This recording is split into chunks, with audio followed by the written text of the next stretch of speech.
हाँ, मैं तुमसे प्यार करता हूँ सुकेशी, इसलिए तुमसे विवाह नहीं कर सकता। मैं अपने बंगले की वाटिका में एकांत में बैठी डॉक्टर प्रभाकर की इस बात के मर्म को समझने का प्रयास कर रही थी।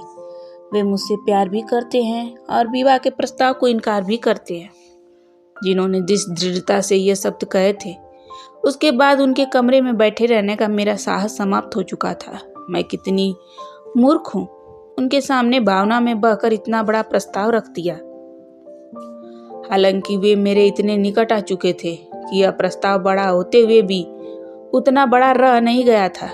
गत वर्ष के सत्र में मैं उनकी कक्षाओं में कई महीने तक सामान्य छात्रा की भांति रही थी, किंतु जब उन्होंने मेरी रुचि को जाना तो कॉलेज के उद्यान में पहुंचकर जब वे विभिन्न फूलों को बीज से चीरकर उसकी कायिक प्रक्रिया को बताते, तो हम सब विस्मय से नर और मादा फूलों के अंतर को समझने का प्रयास करते। शायद वह मेरी धृष्टता थी कि एक दिन प्रभाकर जी से उद्यान में एक प्रश्न कर दिया था कि क्या गोभी के फूल में भी नर मादा का अंतर आंका जा सकता है। उन्होंने इस बात को उस समय अनसुना कर दिया था, किंतु उसी दिन जब कृषि विद्यालय बंद हुआ तो उन्होंने मुझे गेट पर रोक लिया। मैं उनके पीछे पीछे अध्यापक कक्ष में चली गई थी। उन्होंने मुझे कुर्सी पर बिठाते हुए प्रश्न किया था, क्या तुम्हारे यहाँ गोभी के फूल उगाए जाते हैं? हाँ, हमारे बंगले के चारों ओर लंबी चौड़ी जमीन है। मेरे पिता उसके एक भाग में सब्जी उगाते हैं, कुछ भाग में गोभी भी लगी है। तुम्हारे पिता क्या करते हैं? अधिवक्ता है, एडवोकेट। क्या उन्हें फूल पौधे लगाने का शौक है? हमारे यहाँ फूलों के बहुत गमले हैं। एक माली है जो सप्ताह में 2 दिन हमारी फुलवारी को देखने आता है। कहाँ है तुम्हारा बंगला? जॉर्ज टाउन में। पीली कोठी हमारी ही है। मैं तुम्हारी बगिया देखने कभी आऊंगा, अवश्य आइए। उन्होंने स्वयं से मुझे रोका था। उन्होंने स्वयं ही मेरे घर आने की बात कही थी और दूसरे ही दिन आ भी गए थे। उनके आगमन के बाद ही तो मैं उनकी विशिष्ट छात्रा बन गई थी। मैं गत दिनों के संपूर्ण घटनाक्रम के बारे में सोचती चली जा रही थी। गत वर्ष गर्मी की छुट्टियों में जब वे अपने गांव जाने लगे थे तो बात बात में बताया कि उनके घर में खेती होती है। बड़े भाई खेती का काम देखते हैं। उसके बाद तो वे बिना बुलाए मेरे घर आने लगे। क्या यह मेरे प्रति उनका आकर्षक नहीं था? मैंने अपनी दृष्टि वाटिका के चारों ओर फेरी तो हर फूल और पौधे के विन्यास के पीछे डॉक्टर प्रभाकर के योगदान की झलक नजर आई। लॉन में जो मखमली घास उगाई थी वह प्रभाकर जी की मंत्रणा का ही फल था। उन्होंने जंगली घास को उखाड़कर नए बीज और उर्वरक के प्रयोग से बेरमुड़ा लगवाई। उन्होंने ही बैडमिंटन कोर्ट के चारों ओर कवरलैंड टर्फ लगवाई। प्रभाकर जी ने जब से रुचि लेनी शुरू की थी, हमारी बगिया में गंधराज गमक उठा, हर श्रृंगार झरने लगा, रजनीगंधा महकने लगी। यह सब उनके प्यार को दर्शनी करने के लिए पर्याप्त नहीं था। हम अंग्रेजी फूलों के बारे में अधिक नहीं जानते थे। स्वीट पी और एलाइसम की गंध से परिचय उनके द्वारा ही हुआ था। केवल 8 महीने प्रभाकर जी ने हमारे इस रूखे सूखे मैदान का हुलिया बदल कर रख दिया था। मैं अपनी वाटिका के सौंदर्य के परिप्रेक्ष्य में डॉक्टर प्रभाकर को याद करते हुए उनके साथ बीते हुए उन क्षणों को भी याद करने लगी, जिन्होंने मेरे अंदर यह भाव जगा दिया था कि डॉक्टर प्रभाकर भी शायद अपने जीवन में मेरे साहचर्य की आकांक्षा रखते हैं। इधर मैं तो उनके संपूर्ण व्यक्तित्व से प्रभावित हो गई थी। मेरी टूटी फूटी कविताओं की प्रशंसा और कभी कभार रेखा चित्रों की अनुशंसा अथवा जल तरंगों से निर्मित लैंडस्केप के प्रयास क्या सचमुच उनके हृदय को नहीं छू रहे थे? उन्होंने ही तो कहा था, सुकेशी, तुम्हारी बहुआयामी प्रतिभा किसी न किसी रूप में यश के सोपानों को चढ़ते हुए शिखर पर पहुंचेगी। एक दिन बातों बातों में मैंने उनसे यह भी बता दिया था कि मैं इस संपूर्ण बंगले की अकेली उत्तराधिकारी हूँ। फिर भी मेरे प्रस्ताव को उन्होंने ठुकरा दिया। क्या मैं कुरूप हूँ? लेकिन ऐसा तो कुछ नहीं। उनके एक कमरे के फ्लैट में कई बार गई थी। उन्होंने अनेक फूलों की एक मिश्रित वाटिका की पेंटिंग अपने प्रवेश द्वार पर ही लगा रखी थी, जो कि उन्हीं की बनाई हुई थी। यह बात उन्होंने जानबूझकर मुझे बताई थी। आखिर इस बात का क्या अभिप्राय था?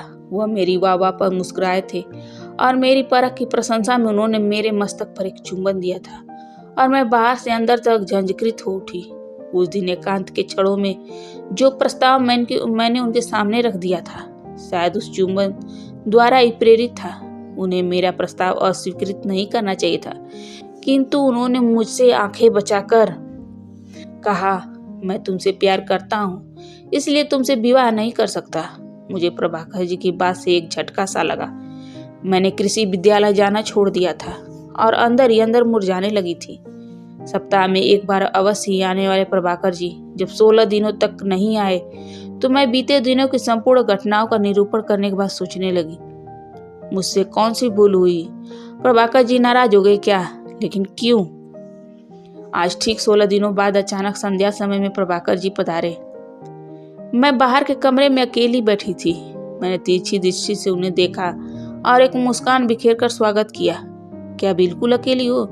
उन्होंने गंभीर स्वर में पूछा। हाँ बाबूजी। बाबूजी वे अभी कोर्ट से नहीं आए, शायद किसी के यहाँ रुक गए हैं। और अम्मा जी? वे पड़ोस में गई हैं। आप कहाँ रहे इतने दिन? मैं तो मात्र एक सप्ताह के लिए अपने गांव गया था। तुमने विद्यालय जाना क्यों छोड़ दिया? पिछले सोमवार से तुम मुझे अपनी क्लास में दिखाई नहीं दी। तुम्हारी सहेली सुरभि से पूछने पर ज्ञात हुआ कि तुम कई दिनों से विद्यालय नहीं जा रही हो, शायद जब से छुट्टी पर गया। लेकिन मैंने तो कोई जवाब नहीं दिया। बोलो, चुप क्यों हो? वे हौले से बोले। सच बताऊं तो मैं अंदर से मुरझा गई हूँ, कोई उल्लास ही नहीं रह गया। आपने उस दिन इतना रूखा उत्तर दिया कि रूखा उत्तर नहीं, गुरु और शिष्य के बीच जो संबंध होने चाहिए यदि वही रहे तो। आप इतने दकिया सुनी हैं आज के युग में, दुनिया में जाने क्या क्या होता है, किंतु मैं जिसे जीवन की सफलता की ऊंचाई पर देखना चाहता हूं उसे धोखा नहीं दे सकता। धोखा? कैसा धोखा? तुम शायद अभी तक भ्रम में थी कि मैं कुंवारा हूं, लेकिन मैं विवाहित हूं। मेरे 2 बच्चे हैं। अभी दूसरे बच्चे के जन्म पर ही गांव गया था। यह बात सुनकर मेरी गर्दन झुक गई, किंतु साहस बटोर कर प्रश्न किया, यह कोई गढ़ी हुई कहानी तो नहीं? आप इतना अच्छा वेतन पाते हैं, यदि विवाहित हैं तो परिवार को अपने साथ क्यों नहीं रखते? प्रभाकर जी मुस्कुराते हुए बोले, मैं अपने गांव से उखड़कर शहर में नहीं रहना चाहता। यह छोटा सा फ्लैट है जो मेरे लिए पर्याप्त है। पौधों के शौक में जिस विपुलता से अपने गांव में पूरा कर लेता हूँ, यहाँ 5,000 रुपए मासिक पर भी वैसी जमीन नहीं मिल सकती। उनके इस उत्तर के बाद कुछ देर को सन्नाटा छा गया। मैं समझ ही नहीं सकी कि अब क्या बोलूं। प्रभाकर जी कुछ समय तक मेरी मुख मुद्रा को पढ़ते रहे, फिर बोले, मेरे गांव का विकास हो गया है। नहर आ गई है, अस्पताल, समाज कल्याण कार्यालय है, बच्चों को इंटर तक पढ़ने के लिए कॉलेज है, एक पक्की सड़क है। मैं अपने घर परिवार को गांव से उखाड़कर शहर में रोकना नहीं चाहता। यह सुनकर मैं थोड़ी देर चुप हो गई, किंतु फिर धीरे से बोली, आपने जिस अनौपचारिक रूप से मेरे घर आना शुरू कर दिया था, मैंने उसे आपका आकर्षण मान लिया था। मेरी बात सुनकर प्रभाकर जी ने कहा, हाँ मैं यह भूल गया था कि तुम ऐसा भी सोच सकती हो। दरअसल तुम्हारे यहाँ निरंतर आने का कारण तो तुम्हारे बंगले से जुड़ा हुआ यह मैदान है, जो अब एक सुंदर वाटिका में बदल गया है। यहाँ मैं अपनी योजनाओं का प्रैक्टिकल प्रयोग कर सकता था। मैंने तो सोचा भी नहीं था कि एक दिन तुम विवाह प्रस्ताव भी। मैं एक बार फिर चुप हो गई।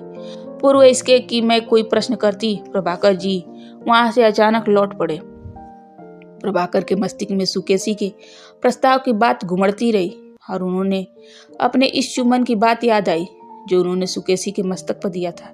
शायद उस चुंबन ने ही प्रेरित कर दिया था कि वह ऐसा प्रस्ताव रख गई। उसे पता नहीं मस्तक के चुंबनों में और कपोलों अथवा ओटों के चुंबन में क्या अंतर होता है। काश वह भारतीय परंपराओं से अवगत होती।